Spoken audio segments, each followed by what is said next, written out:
The Living Zen podcast is a gift from the members and associates of the Victoria Zen Centre to you. If you enjoy it, please be sure to let your friends know about Living Zen. If you'd like to support our community, download the Living Zen podcast app for iPod, iPhone, and Android. One of the most meaningful ways to show your support is by becoming a part of our Sangha as an associate. Your commitment of $10 a month will ensure that offerings like the Living Zen podcast and our online e-Zendo will continue to be available around the world to everyone with an interest in truly living Zen. To become an associate, please visit our website at zenwest.ca and click on Become an Associate.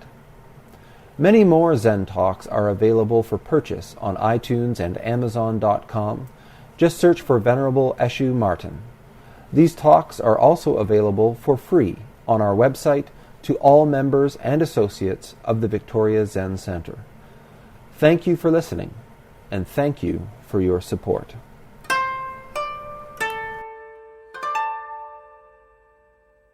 But I wanted to ask a question, Eshu, because it's 2012 and we hear lots about the transformation and being the Mayan calendar and all of that. I have a sense it's just a transformation of consciousness of which Doshu was speaking that Dr. Suzuki mentioned. What is your thought on that right now? On what? The 2012.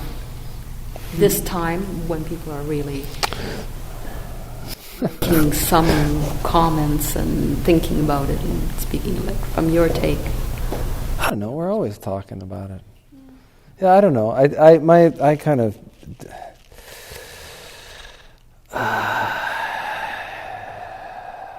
I don't know. I think I'm kind of, when it comes to sort of transformation, I'm more of a sort of say less, do more kind of a person. Well said. So my hope is there's a lot of hype about transformation, but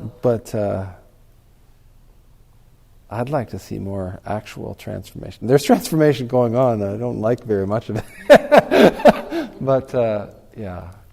I mean, this is always the. I don't know. The way that I approach change is very much inside out, which is, it's gotten me into sort of heated debates with, quote unquote, sort of activists, that the fundamental activism of the Buddha's teaching is that you have to transform, as Doshu was talking about, you have to transform how you perceive things. You have to transform how you yourself understand and relate to this world on a fundamental level.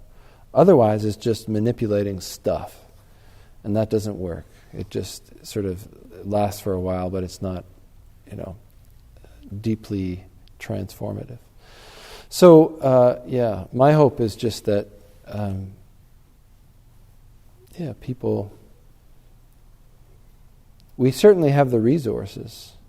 We certainly sort of have more and more of the knowledge that's required, but it's the practice part, rolling up your sleeves and getting down to the business of waking up. Yeah. So, I think the whole, I don't know, 2012 and all that kind of stuff is just like human applications onto a system that far outstrips us. So, the thing outside, I haven't been on a Sunday in forever. Mm-hmm. I forget what it symbolizes. Kaihan? Kaihan, yeah. Kaihan. So Kaihan. can you tell me about what that means? The sounding board. It's just, I mean, when you were hitting it right today. Yeah. So the biggest thing is, like, it's all instrumentation, right? So we have to sort of, it's an instrument, and the bell is an instrument, and the gongs are an instrument, and we have to, the place where you really sort of get the feel for this is if you are in residence at a training center, or if you do a session, because there's not a lot of talking, right? And so these are the ways that the movement in the training center, our cued is through sound. And so, like for me, it's this wonderful song that goes all day long, from sort of the morning tinkle of the wake up bell to the final chanting at the end of the night and the bells that do the bow. So the kaihan it's a sounding board. Usually it's struck. Traditionally, it was sort of 3 times, basically. So the first time it's struck in the morning, when you can see the lines on the palm of your hand. So because this practice predates like clocks, right? So when you can see the lines in the palm of your hand, so there's enough light to see that, then you sound the board. And what that is it actually you strike it at night as well, towards the close of the monastery. Again, when you stop being able to see the lines on your hand. And it signifies the great silence of the evening. So like after practice, you're not supposed to talk at all, and it's supposed to be silent until after the kaihan in the morning. You don't talk, like you don't suddenly break out into talking, but it's like relaxed a little bit. And then in the evening, at the beginning of the evening practice session, it's sounded. And I always look at that one as sort of like Zendo starting. And so, even in a sesshin, it's sort of like everybody's in the Zendo when it's time to start. But in a training center, that's not always the case. There's the Tenzo's still working in the kitchen, and the Shika's in one place, and he's got to know when the evening Zendo starts because he's got to get into the interview room. And it's just all of the sounds are sort of like communal. That's why they're all kind of loud, because the whole idea is that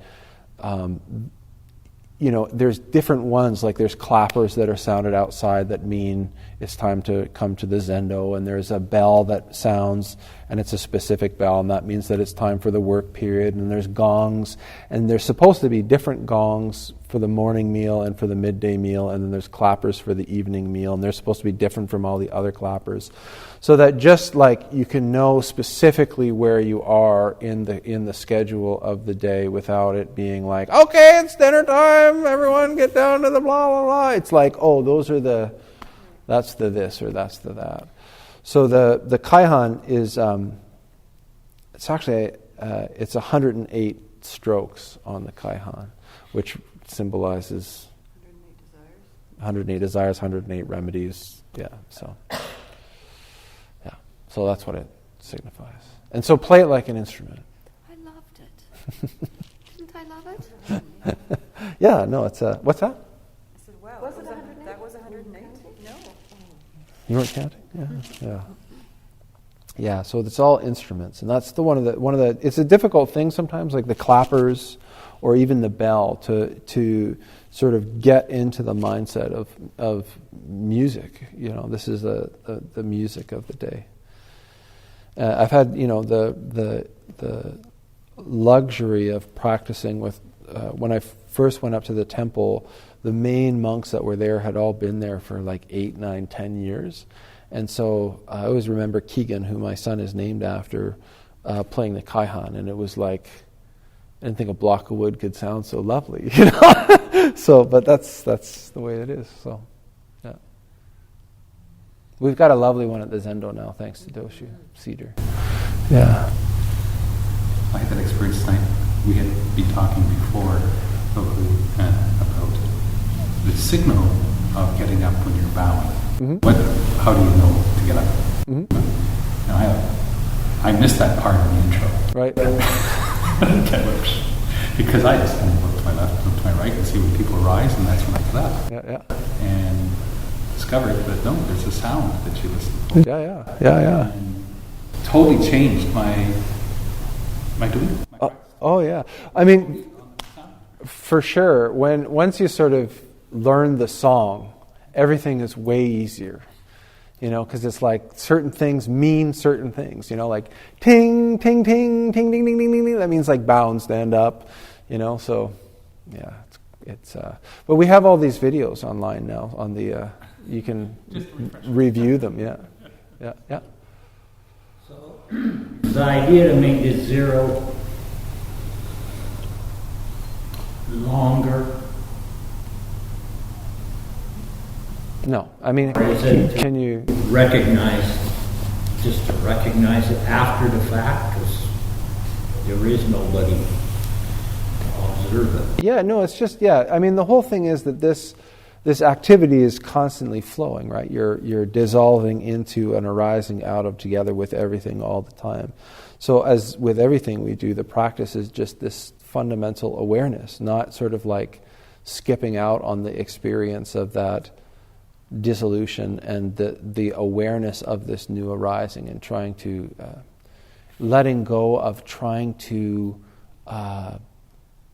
sustain this self, become a new self in each situation. But no, it's not, I mean, you can try it. You can try to sort of like, okay, I'm going to really try to expand this emptiness, but you got to breathe. That's just fixation on the other side. It's not, one side is not better than the other. And so it's just a matter of being aware of both sides. To me it sounded like you're implying, if you're this river flowing down, or say you're a stick in the rivers, if the stick's going to get caught up in an eddy or bump into the bank or whatever, that's just its journey. Don't try and just be in the middle of the stream. Just whatever comes up, flow with it. You kept mentioning being manifesting harmoniously in every situation. But I mean, by definition, so many situations aren't going to be roses. Oh, yeah. No, it's not to be like sort of happy about every situation. No. But to manifest harmoniously is different. Yeah, it's not necessarily being happy with the situation. Yeah. Or sort of like, one of the big questions that comes up is like, so if I'm with a bunch of people and they say, hey, let's steal a car. Am I supposed to be like harmonious with that activity? No, that's not what I'm saying. That's not what I'm saying. It's not what I'm saying. But there is a, yeah. Well, don't you mean by being harmonious with stealing the car? That's the situation. You still got a choice to make. Oh, absolutely. Yeah. Harmonious to yourself. It's just recognizing or being aware that's the situation. Right. That's not what I do. Right. Yeah. Anymore. Let's play baseball instead. Yeah. Let's play baseball. What are we going to do with the car? We have to store it somewhere? It's just pleasant. Yeah. Just boring. Yeah, I think that's an interesting scenario, because I don't think it's straightforward, is it? Oh, no. Not straightforward. What, being harmonious? So you say, no, I refuse to steal that car. That may not be... Right. Or it may be. That's right. Yeah. No, that's the what's called upaya, right? Skillful means is giving rise to the appropriate activity in the situation as it arises, and that's like that comes from just immersion. Well, first of all, it comes from immersion in sort of coming from the source, knowing that we're coming up together.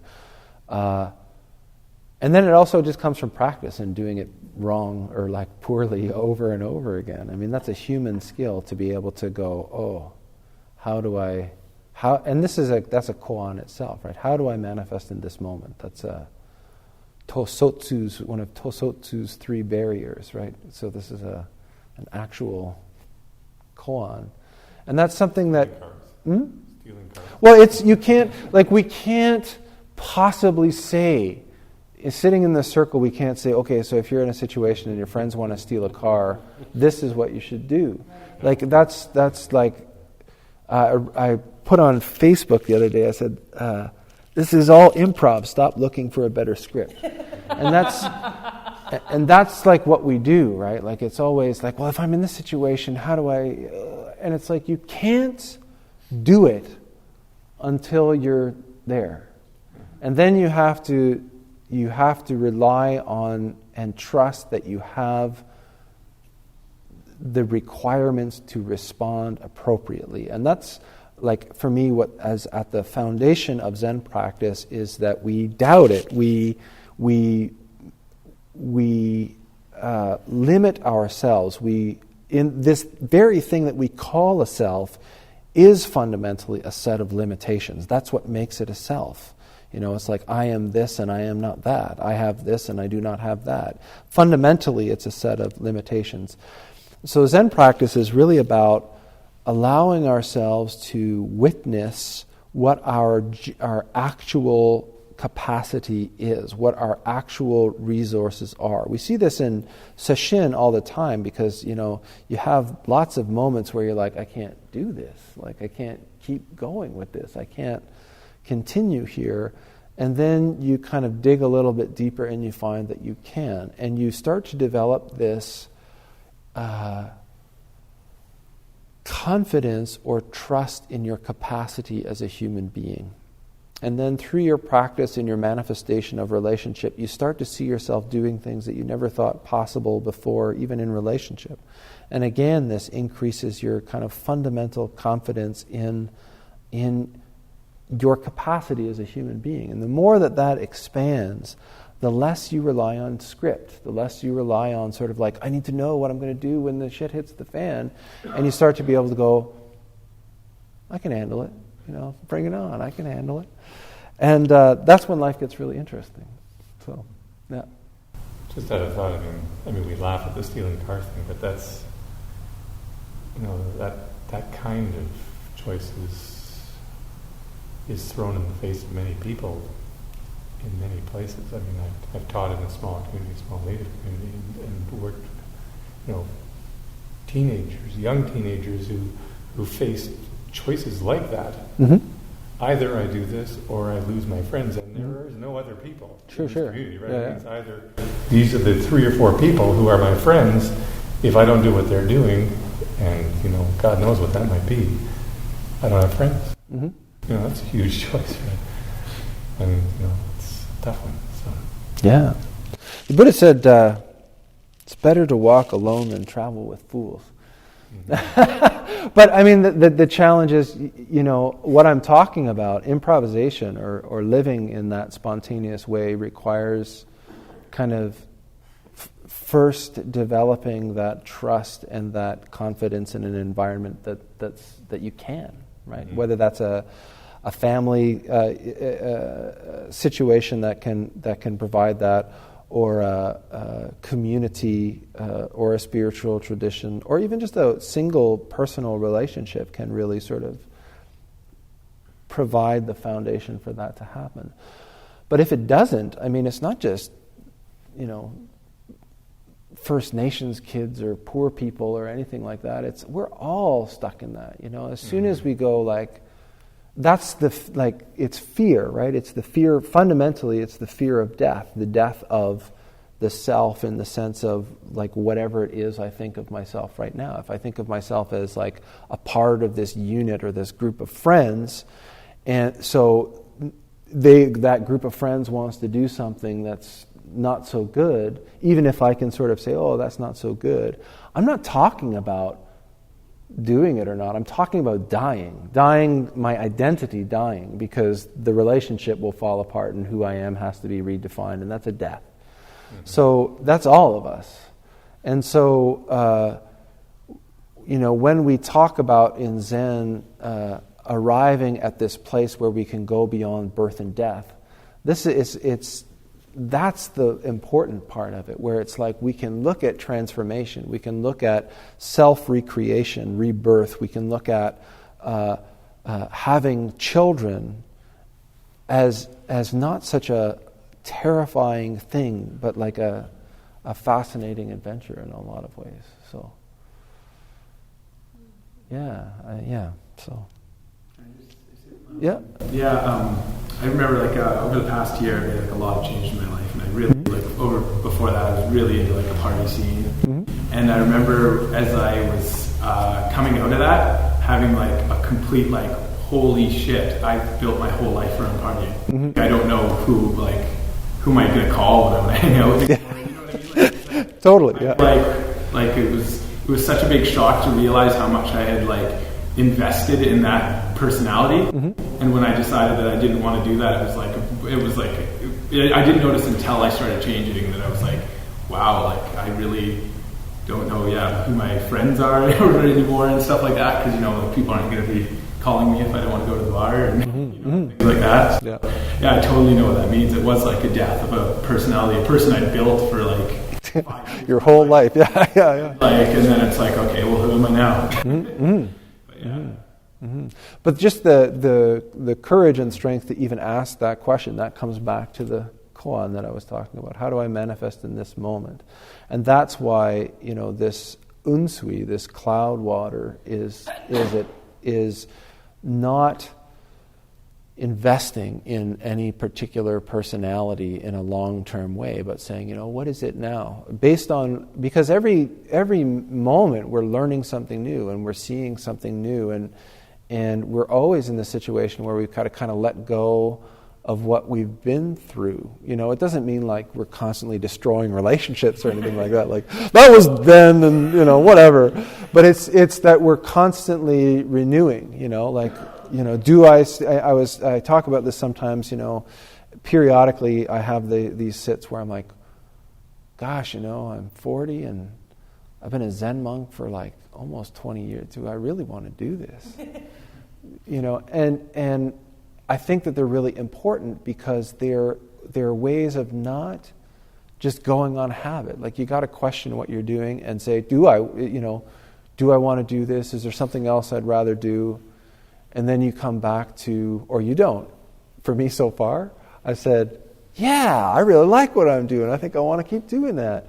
But I think that it's really wonderful to do that in relationship as well. My father, when I first got married, said, marriage shouldn't be a lifetime thing. It should be a 5-year renewable contract.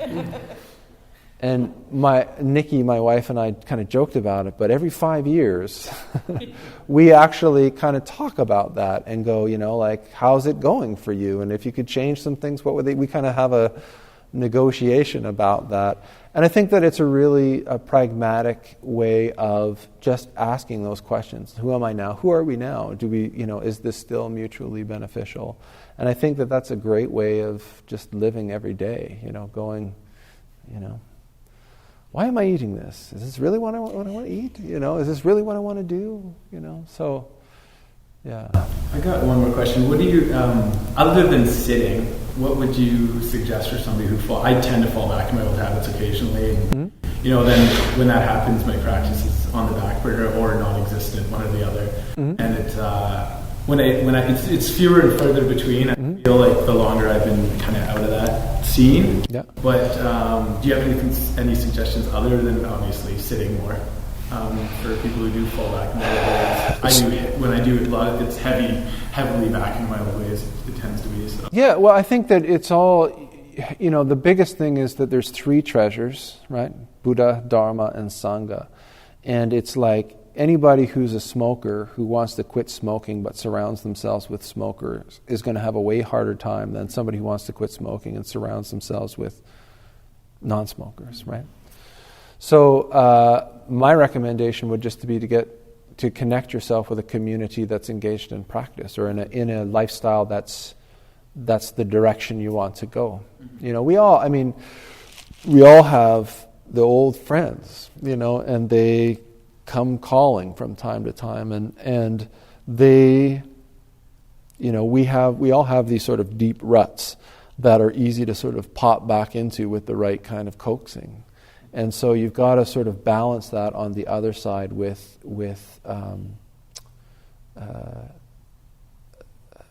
resources and supports that can sort of keep you out of them. I mean, no joke. I had sounds like a similar kind of teenagehood. I moved across the country is one thing that I did. But then another big thing is, I became a monk. Part of it is because that was a path that really spoke to me. But part of it was just absolutely frank honesty that I have a very strong sense of responsibility and commitment, so that if I say I'm going to do something, I'm going to do it. So if I say, oh, we're going to be sitting here, here, and here, then I've got to be sitting here, here, and here. And if I wake up and I don't want to, but there's people coming, I'm going to sit because I said I would, right? So it's just a matter of, for me, just being very, Dogen said, to study Zen is to study the self. It's really a matter of taking a very frank look at who you are, how you operate, what your habits are, and then making an intelligent sort of strategy on how to move yourself in the direction that you want to move. I mean, we're all sitting and we have these great, I should do this and I should do that.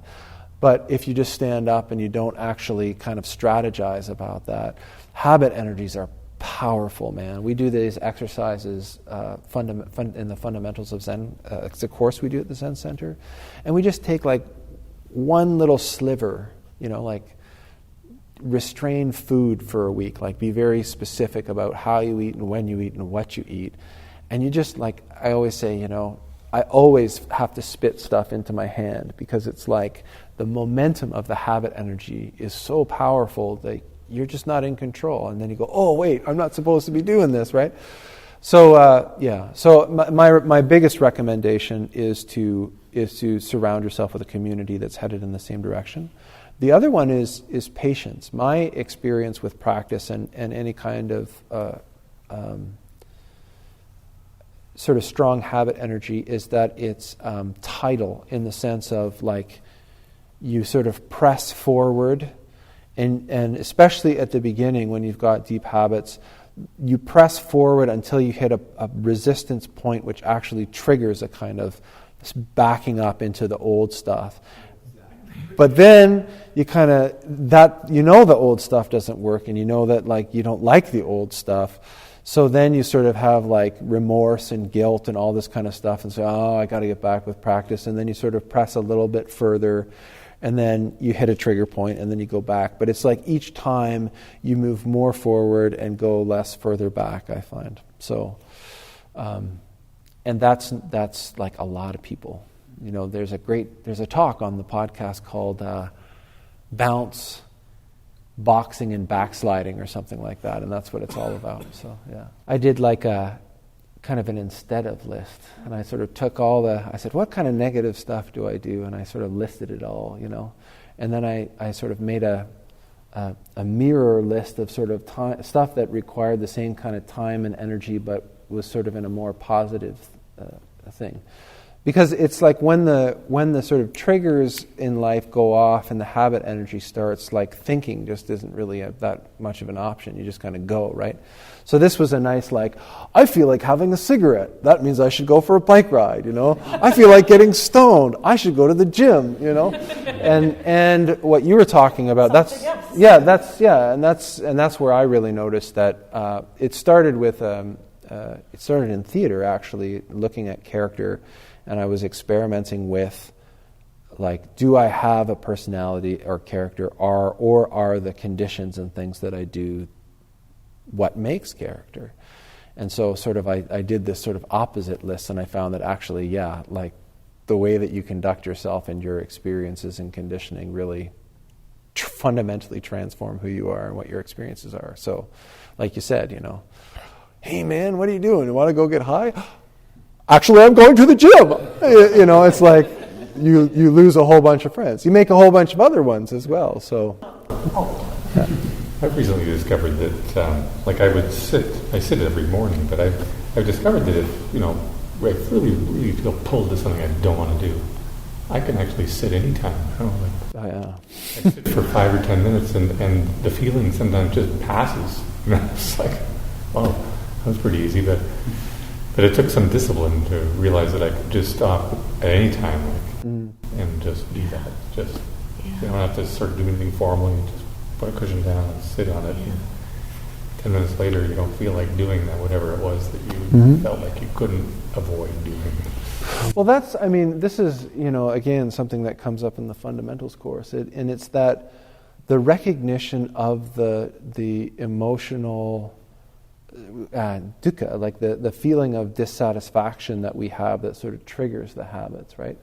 And it's like, for most of us, we don't notice that. We don't really notice anything until we're sort of several steps down the habit chain. And what happens in practice is that you start to become more and more aware of the habit chain as you continue to practice, until you start to notice that fundamental dissatisfaction feeling. And if you can actually, notice when that feeling comes up and sit, I think that's like one of the best transformative things to do. So, thanks for listening to the Living Zen podcast.